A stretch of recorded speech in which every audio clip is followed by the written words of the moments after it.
Hello everyone, and welcome to Operation Solar Raid. I'm Camille Salazar-Hadaway, and today we're sharing a huge season with you. It all starts with a new squad that specializes in stealth and is led by none other than Kavera herself. It's called Ghost Eyes. The new operator will be joining this covert crew, and creative director Alexander Karpazes is here to reveal more. Now, brace yourself, because there's a lot happening this season, and you don't want to miss it.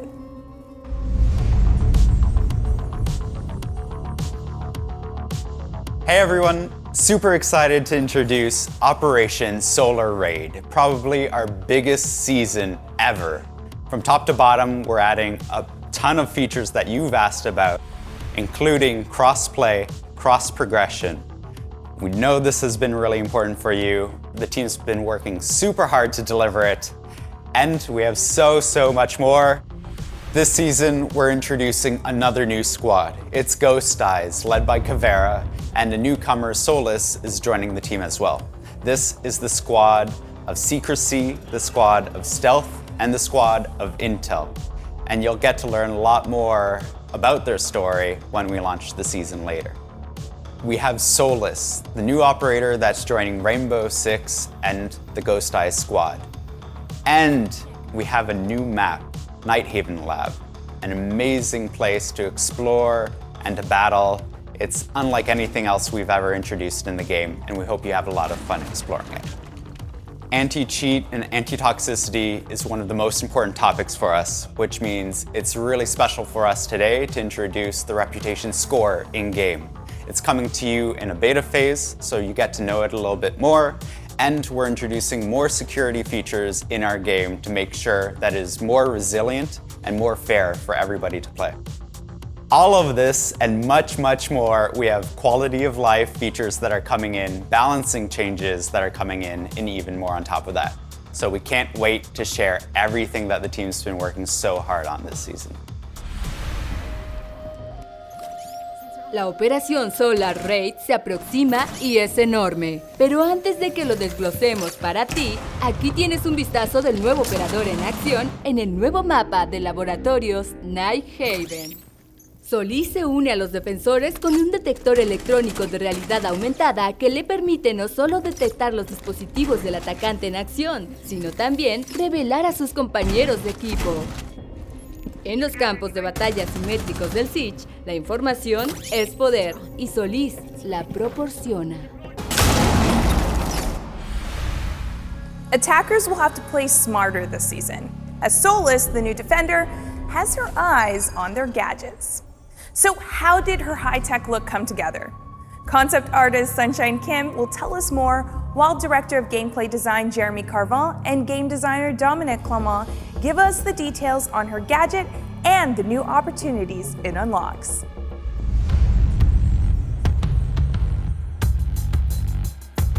We wanted Solis' gadget to grab immediate attention from the audience. I immediately thought of examples like Jackal and Nuck. Because of their gadget, the Inox and the HEL creates immediate attention. Their gadgets are something that separates it from just being a generic soldier. And we wanted Solis to have a similar treatment. We allow the gadget to have a little bit more futuristic vibe, while her rest of design is a lot more toned down, which makes the gadget pop up even more. It wasn't enough, there's something missing, we felt. That's when the antenna idea came up, which goes up when it's activated and goes down when it's deactivated. It might be a small element, but it adds so much taste. So to design Solis' device, we were looking for something that needed two hands to be operated and something that wasn't going to take too much of the vision space. So we thought about augmented reality. We were very excited with all the modern visual that it could add to the game. Solis' kit is made of three main parts: the helmet, the bracelet, and the gloves. So when the helmet turns on, the screen switches from transparent to glowy yellow, and the HUD elements start to show for the user. The second part is the bracelet. It's used as a placement tag for the ER interface. And this AR interface is shaped as a 3D ring. It's used by Solis to interact with the gadget. The last part is the scan, and the scan is the middle part of this AR interface. And when the scan is performed, you have this pulse of 3D lines that starts and fades in the distance, giving the position of every electronic device on its way. This idea came from a brainstorm that we had, and a question arose, well, what if we have an IQ on defense? You see that there's a lot of electronic gadgets. You have breaching charges, you have claymores, and tons and tons of drones and cameras. So it just made sense that the defense would have a tool similar to what the attackers have. She'll have a zone in the center of her screen where she'll be able to identify these gadgets and tell precisely, okay, that's a drone, that's a claymore, or that's a breaching charge. She's the only one who gets to see this information. If she wants to share with the team, she needs to use our communication tools like voice chats or text chat. But if she wants quick and easy communication with the rest of the team as to like where these gadgets are and what to do with them, she can use her secondary ability, which will send a pulse on her screen and will smart ping every gadget in the center of her screen. So the ones that are identified will be smart ping, giving a clear indication to the rest of the team where they are and what to do with them. Usually with loadouts, we try to give flexibility for players. We give the P90 as a primary because it's a super good SMG, super interesting, and another SMG as a sidearm because it's also a really good weapon. But we're also giving Solis a shotgun because being able to create, rotate, and help on site and help like reshape the map is also very, very interesting for an operator like this. And with the sidearm, again, that is SMG, it allows you to bring the shotgun and still have an SMG at hand if you really need to defend yourself. We're finally giving the P90 to an operator as a primary weapon, nonetheless a 2-2 operator, so 2 health and 2 speed operator. It's really cool to see a weapon with such rapid rate of fire and a big magazine on an operator that can move quite fast. When Solis has the ability on, she doesn't have any weapons, so she can't really defend herself unless she turns off the ability and then pulls back her weapon. Giving the impact to Solis allows her to kind of help her destroy any gadgets coming her way as a last resort. If she doesn't have anything else and she's in a panic and she needs to deal with the utility that she sees, or she needs to get away quickly, she can use the impact to create a rotation or use the impact to destroy any utility that she detects. The bulletproof cam is very useful in combination with the gadget because you can detect a gadget and then use the bulletproof cam with the EMP shot to disable the gadget that you see. She especially is interesting to synergize with Bandit, because if you have a bandit that is on a wall trying a bandit trick, she can actually be right behind him and tell Bandit, okay, they're going to be breaching the left wall, the right wall, the middle wall. It can give much clearer information as to where Bandit needs to put his batteries. You also have Mozzie. Since Solis is able to detect and spot the drones coming towards the site, she can give this information to Mozzie so Mozzie can place his best and hopefully capture as many drones as he can. Solis has a few counters. If you're facing a Solis that is hankering on site, you might want to bring a Thatcher or the EMP grenades. They're really useful to disable and deny Solis her ability. If you have an IQ also, that's a very useful operator to hunt down Solis because when the visor is activated, IQ can actually detect it and spot it and hunt down the Solis maybe anchoring on site. If you're facing a Solis that is roaming around, you might want to bring your classic roam clear operator like Lion, Grim, and Jackal. They're very useful to kind of flush out these roamers. The thing with Solis is since she doesn't have a weapon when the ability is on, she can be pretty vulnerable. At the end of the day, Solis is an intel collector, so if you know that she's collecting intel and you have an idea on how you can probably trick her, that's also a very useful counter to Solis. If you can think of ways, creative ways of kind of like lying to her, it can get some pretty cool interaction.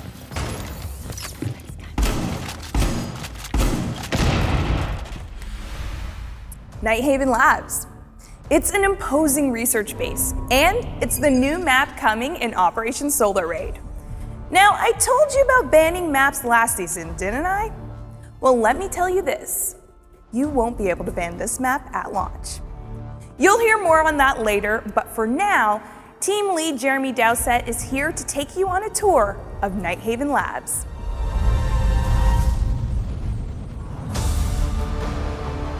So this is actually one of the first maps we've done that actually incorporates the lore. It's Nighthaven, it's a research facility. The whole map is very, very clean. Even the outside, it has a very corporate feel, but the inside, you'll see, it's like a normal office space with the research lab down in the basement. So the basement only has one bomb site. It's optimized for navigation and flow. And we went for a more optimized design, so it's quite compact in its shape, but there's a lot of entryways from the exterior helipad, and there's lots of ingress and egress that you can actually do to the sites. There's a little Easter egg down there, hiding away, not so subtly. So first floor has 2 bomb sites. It's very clean, there's a cafeteria, there's lots of small rooms, big rooms, there's a warehouse there with some exterior walls. The warehouse is super interesting when you get close to it because it's an open area with a catwalk above it. So what you're going to find, especially if you're playing on the second floor or you're trying to come in from the second floor, dropping down onto the first floor, you're going to find it's interesting. The entryways on the catwalk give you some quite interesting sight lines and opportunities for quite sneaky and quite fun kills. Second floor, like the basement, only 1 bomb site. It's a little bit smaller, a little bit more compact. The warehouse is an interesting entry point because you're obviously exposed from gunfire below because of the catwalk. You go into the command center and servers, which are the bomb sites. And there's a couple of breakable walls off of the warehouse catwalk. There's an exterior wall on a balcony that allows you to get in quite quickly and hold some angles. And then there's meeting and electrical. On one of the roofs, there's a risk versus reward run out to reinforce a hatch. Otherwise, it opens up some pretty interesting lines of sight, but you need to, wait for the prep phase to finish, get out, and so break the barrier, get out and go do it. The map should be going into all of the playlists that we normally release upon.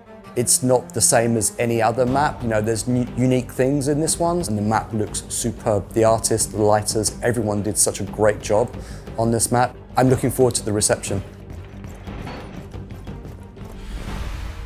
Playing with your friends is important. Sometimes they play on another platform. We know you've been waiting for this feature for a long time, and it's coming this season. Crossplay and cross progression. We're delighted to have associate producer Deanna Stanley to tell us all the details.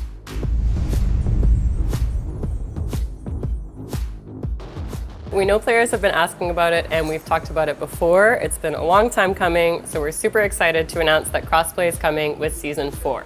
PlayStation and Xbox players will matchmake together and benefit from lower wait times thanks to the larger matchmaking pool. Now for crossplay, PC and streaming platforms will be kept in a separate pool from consoles. We have no intention to merge these 2 communities right now, but we're super excited to bring our console players together. You can invite players through both first-party platforms as well as through your Ubisoft Connect overlay.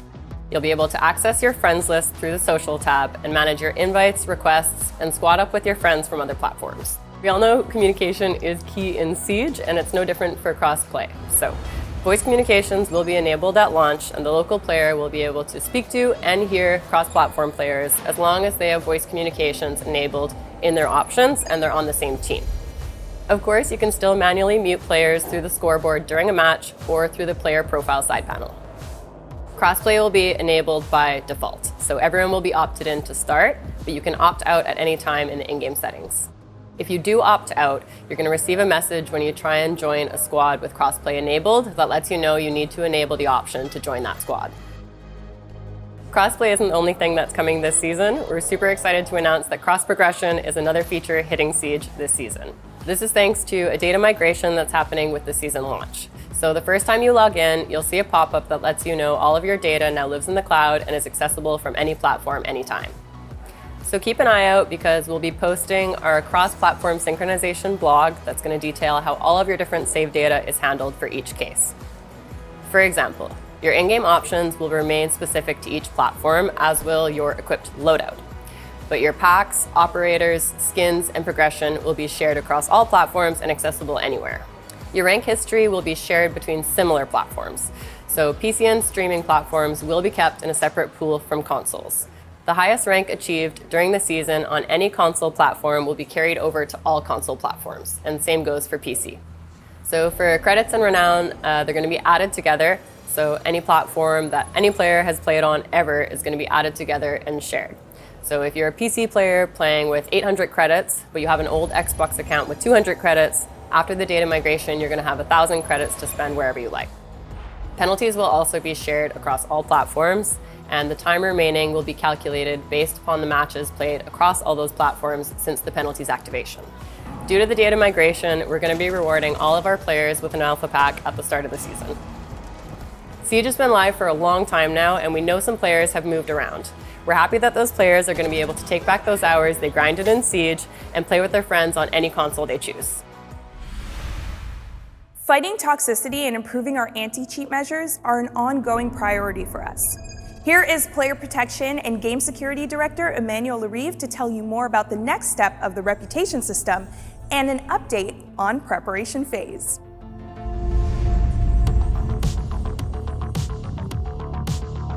With the new season that is coming, we are very happy to announce that we will be launching the new reputation system. Since 2020, we have been deploying part of it during a shadow deployment to gather a lot of data from our player base in order to provide a sustainable solution for the long term. We will be starting with the first release in a beta display. The scoring will be private to yourself and available for all players. The reputation system will be looking at your gameplay behaviors, but also your interaction that you have with players. Based on that, it will paint a portrait of you and assign a specific standing. Then based on this standing, we will be triggering, during year 8, a set of actions that will be bonuses or penalties. More and more you have a high standing, more and more we will be applying modifiers to you in terms of alpha pack, renown, XPs, and special drops. When we talk about penalties based on your low standing, we mainly talk about game restriction toward the game mode. So for example, a player will not have an access to the competitive playlist, but also the test server, but we will also have restrictions and modifier to the currency, the alpha pack, the progressions. So this first release will be very important and key for our success. We will be informing all players about how they are being perceived by the system, but also by the other players, so that they can act accordingly, but also adjust their behavior or interaction with other players. By providing guidance, information, and by bringing this new standing icon, we will be improving the play experience of everybody. By the way, I want to share with you some data toward the reputation penalties. We have seen a decrease of friendly fire by better guiding and informing all players. When we are looking at the number of rounds impacted with at least one team kill per round, we can see a decrease of 10%. And I'm talking about per round, not per match. So this is great. We want to move away from the toxicity that the people are facing, and we want to improve the gameplay experience and provide a safer place for everybody. This is key. We are very glad to say that we will be removing the friendly fire from the preparation phase. We heard you. By removing it, we are just securing the whole experience for everybody. So there will be no mistake anymore, so that everybody can focus on their preparation phase and then start the battle. In terms of design, if you shoot at a teammate, there will be no damage, there will be no reverse friendly fire, and the bullet will not go through. I hope you will enjoy this new change, and we will be looking at your feedback during the season launch. We are always looking at new solutions to bring more security into the game, but also to better protect all players against cheating. And this is a priority for us. The team, over the past months, has been working hard to bring a new security measure to fight cheating. The goal is to decrease the cheating problem that you are facing, and we are really confident in this new solution that we are bringing into the game. We will monitor the effectiveness of it on our player base, on the cheater, and for sure, I will come back to you with some insights. Operation Solar Raid is going to fully revamp the way our ranking system works. It is now time for you to shine in Ranked 2.0. Associate producer Killian Callow will break down the whole host of changes that are coming. Get ready to play more ranked.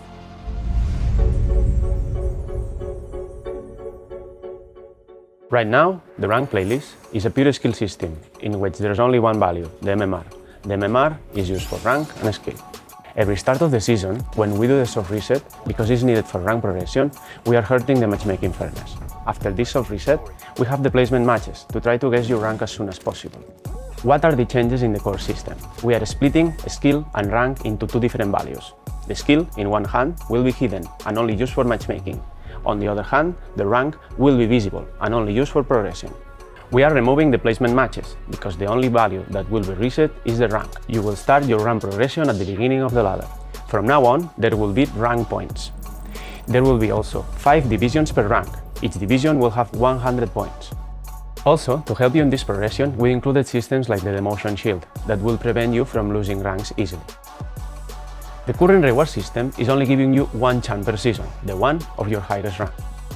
For instance, if you are a silver player, you are not getting the chance below your rank, bronze and copper, and that doesn't make any sense.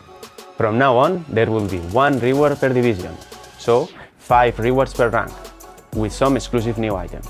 If you finish one season in Gold 5, you will get as well the rewards from Silver 1, Silver 2, Bronze and Copper. We also have an update regarding the squad restriction. With the old system, it was needed to put a skill limit within a squad to ensure balanced matches. Players should always be able to play with their friends. Because of that, it was a focus for us to provide a new solution. We are removing the squad restriction and including a new algorithm for squads that will ensure balanced matches. So please, send us your feedback. We would love to hear your thoughts to keep improving and working on the system. Now it's time to talk Battle Pass. Operation Solar Raid is introducing a brand new progression system. Instead of a traditional linear progression, you will choose the path you take to target the rewards you want and unlock them sooner. Here's a little video to show you what I mean, and then Business Strategy Director Mohammed Ben Hanada will tell you more.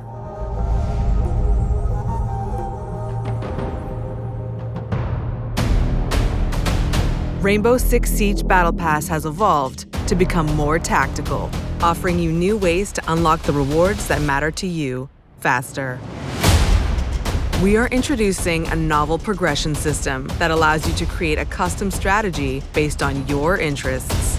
As you navigate the map, you can choose what paths and rewards to prioritize. For example, if you main Smoke, you can follow the most efficient path to collect all Smoke-exclusive rewards. Each time you go up one Battle Pass level, you earn Battle Pass tokens. Now you can actively use these tokens to unlock tiles. Exclusive rewards are available to all players on some of the tiles, while Battle Pass Premium owners get even more. New Battle Pass gadgets like the Breach Charge will allow you to forge your own unique path. You can now strategize ways to unlock the rewards that matter most to you, or unlock all rewards in any order you choose. Premium Battle Pass owners receive exclusive perks, including early access to a new season's operator, 30% battle point progression boost, 10% in-game shop discount, and more.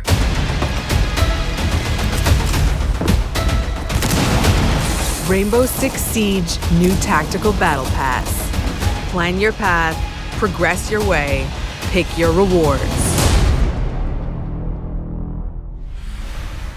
We are really thrilled to bring this new Battle Pass system to our players. We're giving you more choices and more ways to progress into the Battle Pass in order to unlock the rewards that you want first. This is going to be the new Battle Pass standard going forward. And as you saw, we've also added new gadgets for you to interact with the Battle Pass, such as the Breach Charge. Going forward in the upcoming seasons, we'll be bringing more gadgets, so stay tuned for that. In April of 2019, we launched the Rainbow is Magic event. This was one of the most appreciated events from our community. One key aspect that was well talked about in the community was the drone skin, the cute little cat that we've had. So I'm really excited today to announce that we'll be bringing drone customization to the game. First off, it will launch in the Battle Pass, but stay tuned because it will be also available in events and also in the store in the future. Next up, we've got balancing updates affecting some operators' health and speed, as well as changes aimed at leveling the playing field when it comes to movement while aiming down sights. Here's game designer Robert Cole in our Barcelona studio.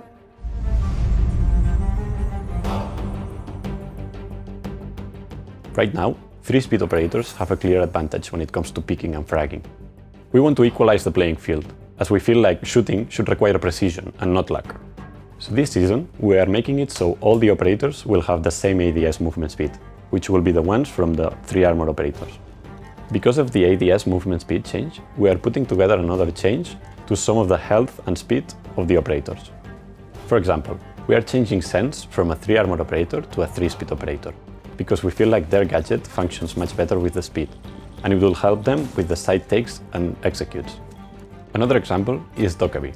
We are changing her from a 2 armor 2-speed operator to a 3-speed operator, because we feel like with her new speed, she will be able to move around the map and hack the defender's camera much better. Finally, another example is Osa, which we're changing her from a 2-speed 2 armor operator to a 3 armor operator, because we feel like the extra health will help her survive the shots to the limbs, the only exposed parts, while carrying the shield. With the health and movement speed changes, as well as the ADS movement speed changes, we are excited to equalize the playing field and bring much more variety to the operator meta.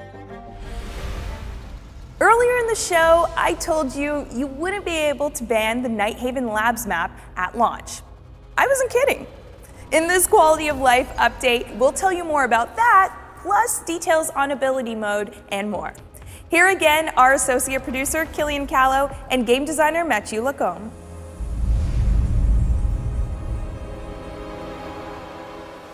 We know that at the start, it's difficult to get into a new map. With Emerald Plains, we learned that map ban can be too restrictive in some situations. So, for the entire next season, all the maps will have the same chances of appearance in the map ban phase. When the new Nighthaven map will appear there, you will not be able to ban it. At the end of the phase, the random will decide which is the map played in that game. As mentioned, this change will be applied for the entire season and active in ranked and unranked playlists.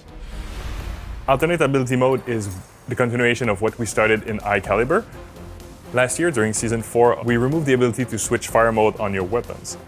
This season, we're replacing this input with the ability to change the fire mode of your gadgets without equipping your gadgets. For operators such as Capitao and Zofia, we will allow the players to switch ability mode when they're not equipped with the weapon. If you're going toward the building, you want to breach something, well, you might want to start with the impact grenades instead of the concussion grenades, so you can switch this as you move toward the building without equipping the launcher. So for Capitao, you will be able to change bolts without equipping the crossbow. So if you want to cover your allies with the smoke bolt, you can just change it before you get to the risky part where you have to face the operators. You can just switch it beforehand. We want to reward players that have a plan. If you know what you're going to do, you have a routine, or you know your specific plan that you want to execute in this map, well, we give you the tool to be ready, more efficient when you do so. We started in High Caliber with this feature. We're improving it now, and we're going to use it in the future. We're going to expand on it. We can look forward as to have 2 inputs for a single operator, which means that reworks, new operators can benefit from this feature. When you're playing with a controller with your drones, you can move forward full speed, but whenever you start to input some diagonals in there, you will get a reduction of your speed up to 33%, which means that when you're droning and you're trying to move away from an opponent, you get slowed down a lot. We are removing this limitation so you can have a better experience when droning. It will feel more comfortable and you have more leeway when you try to drone. It will impact all of our drones, be it the regular drone, Mozzie's drone, Twitch drone, Flores drone, Echo drone even. So it will impact all of the controller players using drones. Operators such as Twitch and Echo, they have a high value gadget, they move around, they have a really good impact on the rounds, but it can be hard to navigate with a controller. Removing this will allow them to have a better time, better experience, and have a better impact on the game.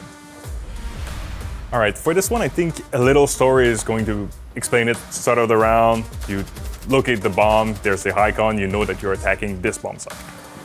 1 minute inside the round, your teammate falls, drops the diffuser on the floor, and now suddenly you don't remember where the bomb sites are. Well, we've all been there, right? With this change, what we're trying to have both the bombs icon and the diffuser icon, so you know exactly what you have to do. What we have right now is you have 2 bombs icon or a diffuser icon on screen. We are combining those 2 together. If you discovered a bomb site previously, they will always remain visible. They will either be full yellow because you have the diffuser on someone, or they'll be black because you have to get the diffuser first. Tuning your loadout to fit your playstyle is important. And the shooting range is a great place to get your weapon and attachment pairings just right. Game designer Robert Cole is back to detail a new update for the shooting range to help you get everything dialed in.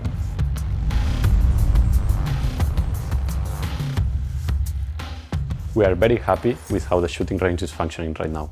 But it's true that players struggle to remember which guns and attachments they tested, as well as they cannot compare the recoils of the different weapons. This season, thanks to our amazing Shanghai team, we're introducing a new feature to the shooting range, the shooting records. It will be accessible through the same input as the scoreboard, and it will help players keep track of the different weapons they tested. We hope that this new feature will help players keep track of all the different weapons they tested, as well as compare the different recoils of the weapons. Now, as a player, you will be able to find the best loadout that works for you, without having to remember all the different weapons and attachments that you tested. The team is continuing to expand Siege's accessibility options to ensure more members of our community can play the way they want to play. From our Kyiv studio, associate producer Jane Gonchar is here to share more on new team color customization and advanced controller options.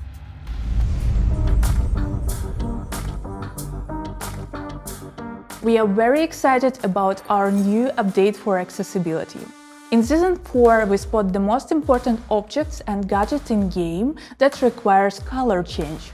So now your team color preference will be applied to the generic gadgets, CCTV, drones, operators gadgets and their elite skins. Your team is blue and the opposite team is red by default. But we know for colorblind players, it's harder to distinguish some objects in certain situations, so we brought ability to customize, starting with 3 colors: blue, red and orange. Your color preference could be changed and applied anytime you need it. As a positive impact, we expect players to faster recognize who owns object in-game. As an example, you are in attacker's team and the opposite team has Mozi. So when you enter the room and you see your drones and it's activated, you see the LEDs working and it's colored on your enemy's team color. That means that enemies hacked your drone and using it at the moment. In Year 8, we aim to bring more accessibility options, so we are looking how to expand the list of objects, gadgets, lasers, and even bring more colors to customize. This is a process and it's just the beginning. Aiming is an important component for Siege, so later this season, advanced controller options will be available for console and PC players. By default, you won't see any changes to your aim. These options intended for more advanced players, so you need to go enable it in a controls option menu. You will have the range of settings to tune your aim to get the feel that you're looking for. These options should help controller players to improve their gameplay performance as well as general comfort. We'll be listening to the feedback you have on this feature, since our goal is to increase flexibility and comfort for different inputs that we have in the game, so stay tuned. And finally, you could play Operation Solar Raid on the season test server this week. You could put Solis and your gadget to the test, explore the new Nighthaven Labs map, and get a feel for the new features of Operation Solar Raid. Have fun, and be sure to share your feedback on R6Fix. Now before we go, we have that one more thing just for you. It was born of a collaboration that's close to our heart and sure to make a few new Yana fans happy out there. Here is the new elite skin for Yana, inspired by Nier Automata.